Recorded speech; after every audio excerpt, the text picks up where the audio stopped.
ॐ वन्दे देवमुमापतिं सुरगुरुं वन्दे जगत्कारणं वन्दे पन्नगभूषणं मृगधरं वन्दे पशूनां पतिं वन्दे सूर्यशशाङ्कवह्निनयनं वन्दे मुकुन्दप्रियं वन्दे भक्तजनाश्रयं च वरदं वन्दे शिवं शङ्करम्। आज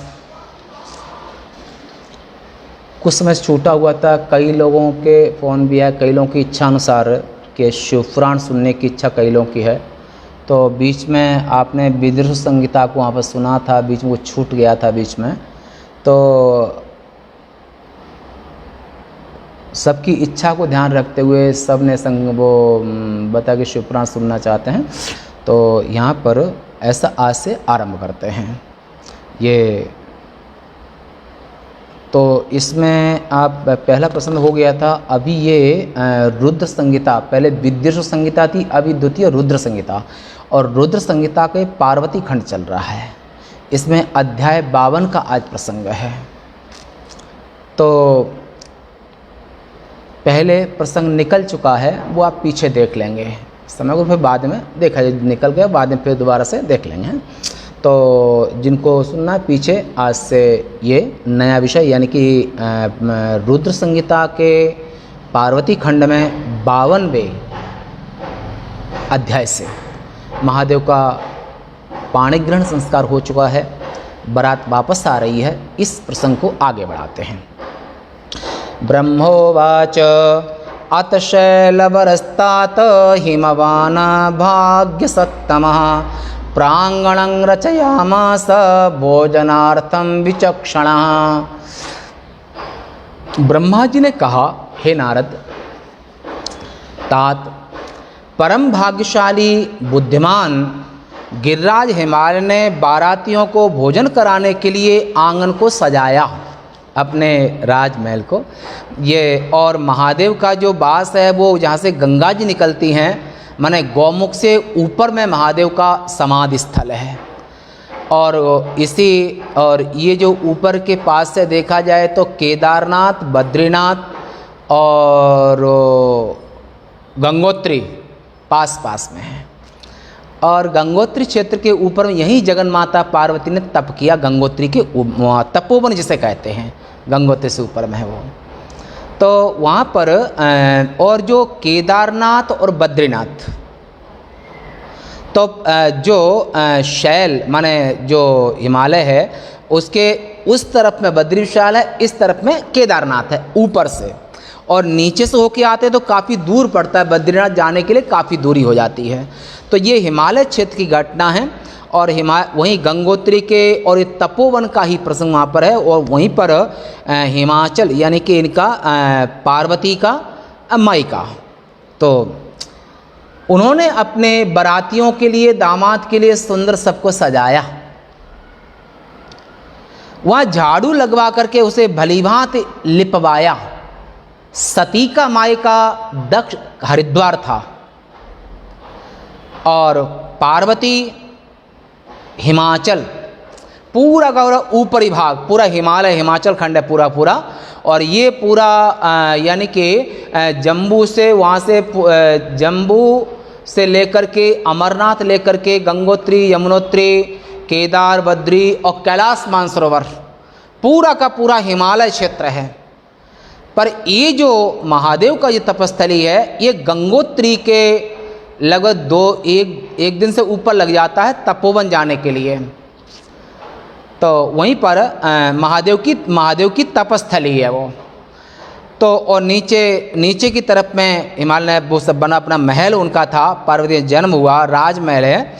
तो हिमालय ने अपने राजमहल में बारातियों के लिए और दामाद के लिए, सब देवताओं के लिए, विष्णु आदि सब बाराती बन कर के आए हैं। तो बड़ी व्यवस्था की उनने।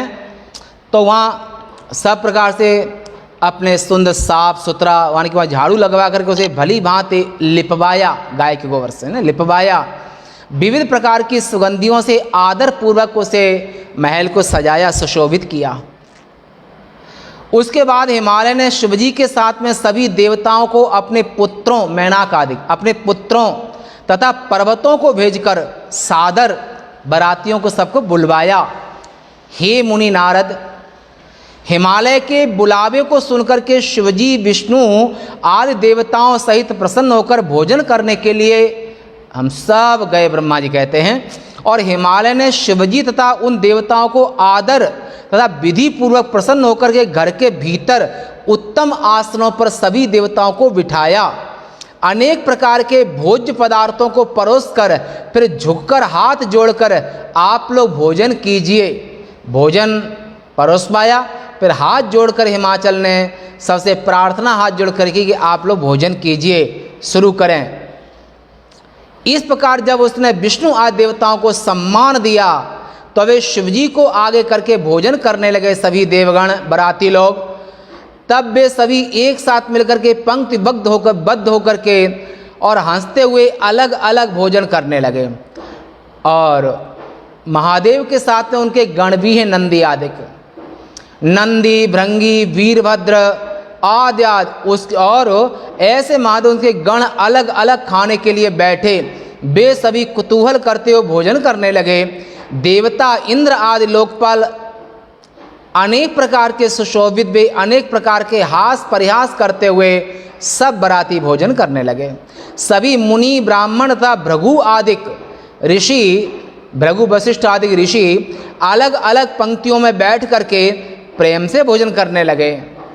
उसके बाद चंडी के गण भोजन करने के बाद प्रसन्नता से हास परिहास करते हुए कुतूहल करने लगे। चंडी माने माता पार्वती के, है ना। इस प्रकार के विष्णु आदि सभी भोजन करके मुख हाथ धो करके और प्रेम से विश्राम करने के लिए अपने अपने आश्रमों को चले गए आश्रमों जहाँ स्थानों को दिया था रुकने का। मैना की आज्ञा से पतिव्रता स्त्रियां भक्ति से शिवजी की प्रार्थना कर उन्हें सजे धजे घर में लेके गईं। मैना द्वारा दिए गए मनोहर रत्न सिंहासन पर बैठकर उन्होंने उस घर की शोभा को देखा। वह भवन सैकड़ों रत्न दीपकों के प्रकाश से प्रकाशित था। वहाँ रखे हुए सभी पात्र रत्नों से जटित थे। वह स्थान मोतियों और मणियों से सुशोभित था जहाँ महादेव बैठे। रतन दर्पणों की शोभा से वह घर समृद्ध था। वहाँ सफ़ेद चमर रखे थे, मोती तथा मणियों की माला से वह सजा हुआ था। वह अनुपम अत्यंत सुंदर विविध चित्रों से युक्त, वहाँ पर देवताओं के चित्र भी बना रखे थे महल में।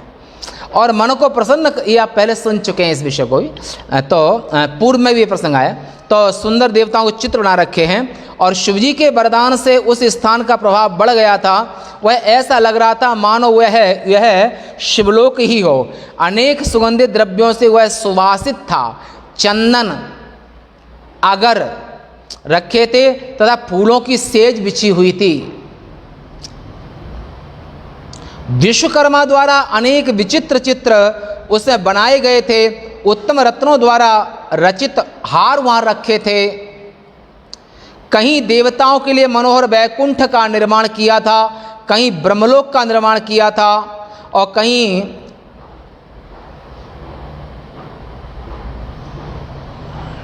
लोकपालपुर था, लोकपालों का। कहीं सुंदर कैलाश, कहीं इंद्र का मंदिर, कहीं सबसे ऊपर शिवलोक की रचना कर रखी थी विश्वकर्मा ने। आश्चर्यजनक संपूर्ण घर को इस प्रकार देखकर शिवजी गिरिराज हिमालय की प्रशंसा करते हुए प्रसन्न हो गए। वहाँ उस अत्यंत आनंददायक रत्न जड़ित पलंग पर भगवान शिव प्रसन्न होकर वहीं सो गए, विश्राम करने लगे। हिमालय ने अपने सभी बंधु बांधवों तथा अन्य निमंत्रित लोगों को भी प्रेम से भोजन कराकर शेष कार्यों को, विवाह संबंधी जो कार्य उनके सबके साथ उचित व्यवहार किया, निपटाया। इधर हिमालय कार्य कर रहे थे, उधर सर्वप्रिय शिवजी सो रहे थे। तब एक रात बीत गई, प्रातःकाल हो गया। प्रातःकाल होते ही धैर्य तथा उत्साह से पूर्ण लोगों ने अनेक प्रकार के बाजे बजाए। विष्णु आदि सभी प्रसन्न होकर जग गए। अपने इष्ट देव का स्मरण कर सब तैयार हो गए और अपने वाहनों को तैयार कर वे कैलाश जाने के लिए उद्यत हो गए। तब उन्होंने धर्म को शिवजी के पास भेजा। विष्णु भगवान की आज्ञा से उस योगी धर्म ने शिवजी के निवास में आकर के योगीश शिवजी से समयोचित कहा। धर्म ने कहा, उत्तिष्ठोत्तिष्ठ भद्रं ते भव न प्रमथाधिप जनावासं समागच्छ कृतार्थं कुरु तत्रताम। ऐसा धर्म ने महादेव को कहा, हे प्रमथों के स्वामी महादेव, आपका भला हो, उठिए उठिए, जनवासे में आकर वहाँ सबको कृतार्थ कीजिए। ब्रह्मा जी ने कहा। इस प्रकार धर्मराज की बात को सुनकर शिवजी हंसे और कृपा दृष्टि से उन्होंने देखा और शैया को छोड़ दिया और हंसते हुए धर्म से कहा, तुम आगे चलो, मैं भी निसंदेह शीघ्र तुम्हारे पीछे आ रहा हूँ। शिवजी के ऐसा कहने पर जनवासे में गए। भगवान शिवजी भी वहाँ जाने के लिए तत्पर थे। यह जानकर स्त्री समूह जो रनिवास की स्त्रियां थीं, उत्साह के साथ वे प्रसन्न होकर वहां आया और शिवजी के चरण कमलों का ध्यान करके मंगल गीत गाने लगीं। फिर लोकाचार को जानने वाले शिवजी प्रातः कृत्य करके मैना और शैलराज से पूछकर जनवासे में गए। हे मुनि नारद, उस समय महान उत्सव मनाया गया। वहाँ वेदध्वनि के साथ चारों प्रकार के बाजे बजने लगे। शिवजी ने अपने स्थान पर आकर मुनिजनों ब्रह्मा और विष्णु को प्रणाम किया। अन्य देवताओं ने उन्हें प्रणाम किया। उस समय पर जय शब्द, नमः शब्द, कल्याणकारक वेदध्वनि, महान कोलाहल हो रहा था।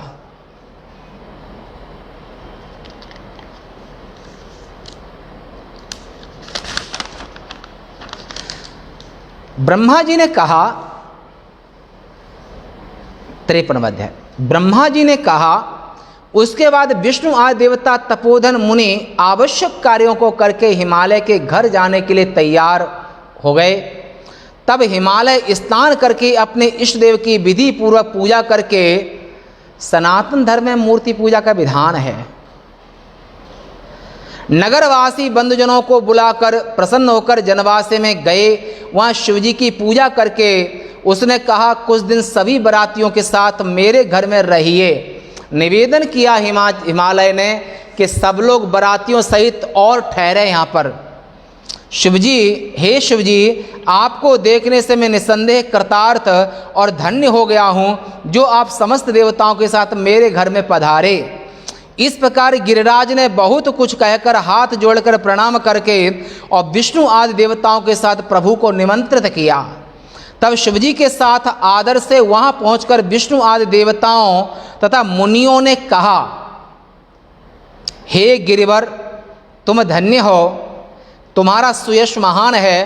तीनों लोकों में तुम्हारे जैसा पुण्यात्मा कोई नहीं है, जिसके द्वार पर सज्जनों के आश्रय परब्रह्म भक्तवत्सल शिव कृपा पूर्वक अपने भक्तों सहित पधारे। हे गिरिराज, आपने सुंदर जनवासा बनवाया, विविध प्रकार से सबका सम्मान किया, अपूर्व एवं अवर्णनीय भोजन हम सबको करवाया। जहाँ देवी शिवा अंबिका हों, वहाँ इस प्रकार के आतिथ्य का होना कोई आश्चर्य की बात नहीं है। सब परिपूर्ण हो गया। आज हम भी धन्य हैं जो हम यहाँ आए। तब ब्रह्मा जी ने कहा। इस प्रकार वहाँ आपस में एक दूसरे की प्रशंसा हुई, विविध प्रकार के उत्सव मनाए गए, वेदध्वनि जयकार जय जयकार होने लगी, मंगल गान हुआ, अप्सराएं नाचने लगीं, सूत मागध मांगने वाले सूत मागध स्तुतियां करने लगे। इन सबको पर्याप्त धन दिया गया। फिर शिवजी को बुलाकर हिमालय अपने घर ले गए। अनेक प्रकार से वहाँ भोजन करा करके उत्सव मनाया गया और भोजन के लिए उचित विधि से आनंद के साथ सब परिवार शिवजी को ले गए अपने घर में। वहाँ शिव जी विष्णु और मेरे यानी कि ब्रह्मा विष्णु तीनों, ब्रह्मा जी कहते हैं मैं विष्णु और शिव त्रिदेव, अन्य देवताओं और मुनियों के पैर धोकर और भी जो मंडप के भीतर आए थे उनके भी पैर धोकर हिमालय ने बंधुओं सहित उन्हें आसनों पर बिठाया।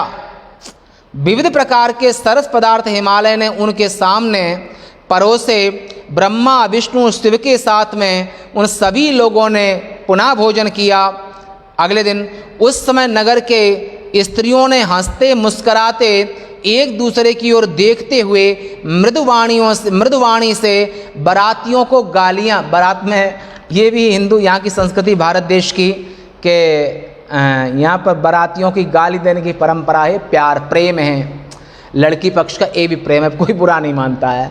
पर अन्य संस्कृति में ये है या नहीं पता नहीं, पर हिंदू संस्कृति में सनातन धर्म में तो यहाँ पर बाराती जो भोजन कर रहे हैं और नारियाँ सुंदर मधुर वाणी से गालियाँ दे रही हैं, मुदित मन भोजन कर रहे हैं। वे खाकर जल पीकर हाथ मुंह धोकर हे नारद हिमालय के से पूछकर तृप्त तथा प्रसन्न होकर अपने स्थान को चले गए। हे नारद, इस प्रकार तीसरे दिन भी गिरिराज ने दान मान आदर आदि से उनका सम्मान किया बारातियों का। फिर तीसरे दिन वैसे भोजन हुआ, नित्य नूतन नया भोजन नया आदर ये सब बारातियों को तीसरे दिन। चौथा दिन आने पर शुद्धता के साथ उन्होंने अखंडित रूप से विधिवत चतुर्थी कर्म किया। उस समय वहाँ अनेक प्रकार का उत्सव साधुवाद जय ध्वनि दान गाना नृत्य आदि हुआ। पांचवा दिन आने पर सभी देवता आनंदित होकर हिमालय से विदाई के लिए निवेदन करने लगे। चार दिन बाराती रुके और हिमालय ने बड़ा सम्मान किया। पांचवें दिन देवता ब्रह्मा विष्णु आदि का चलने की आज्ञा लेने लगे।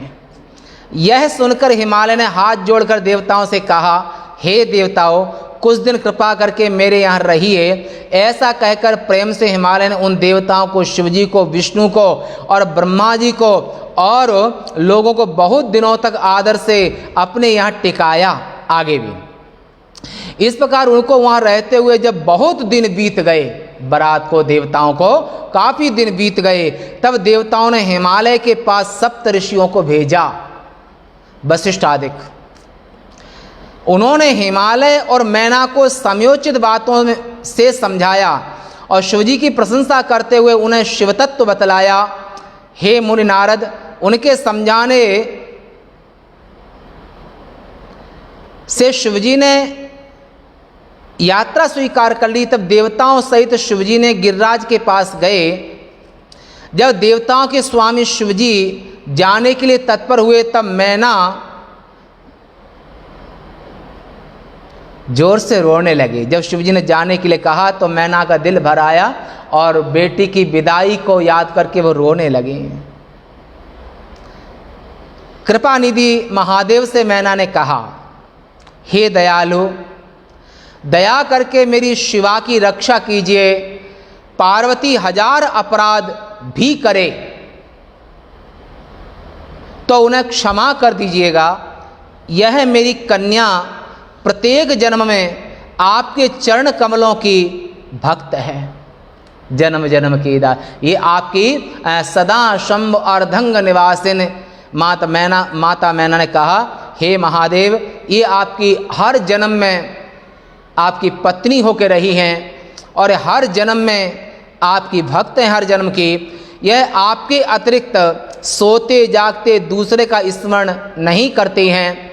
हे मृत्युंजय महादेव, तुम्हारी भक्ति को सुनते ही प्रसन्नता के आंसू गिराती हुई यह पुलकित हो जाती है और तुम्हारी निंदा को सुनकर चुप होकर मरी हुई के समान हो जाती है। तब ब्रह्मा जी ने कहा, इतना कहकर मैना ने अपनी कन्या शिवजी को देकर जोर से रोती हुई उनके सामने मूर्छित होकर गिर गई माता मैना। और उसके बाद मैना को समझाकर उनसे तथा हिमालय से पूछकर बड़े उत्सव के साथ देवताओं को लेकर उन्होंने यात्रा अपने अपने घर जाने के लिए बारातियों ने शिव सब ने यात्रा की। हिमालय के प्रति शुभ कामना करते हुए वे सभी देवता अपने गणों के साथ शिवजी को आगे करके और चुपचाप यात्रा करने लगे। हिमालय के नगर के बाहरी बगीचे में शिवजी सहित सभी देवता शिवा के आने की प्रतीक्षा करने लगे। मुनिवर नारद, देवताओं के साथ शिवजी की विवाह यात्रा का वर्णन कर दिया गया है। अब विरह उत्सव युक्त शिव यात्रा को ये विषय कल कहेंगे। ओम।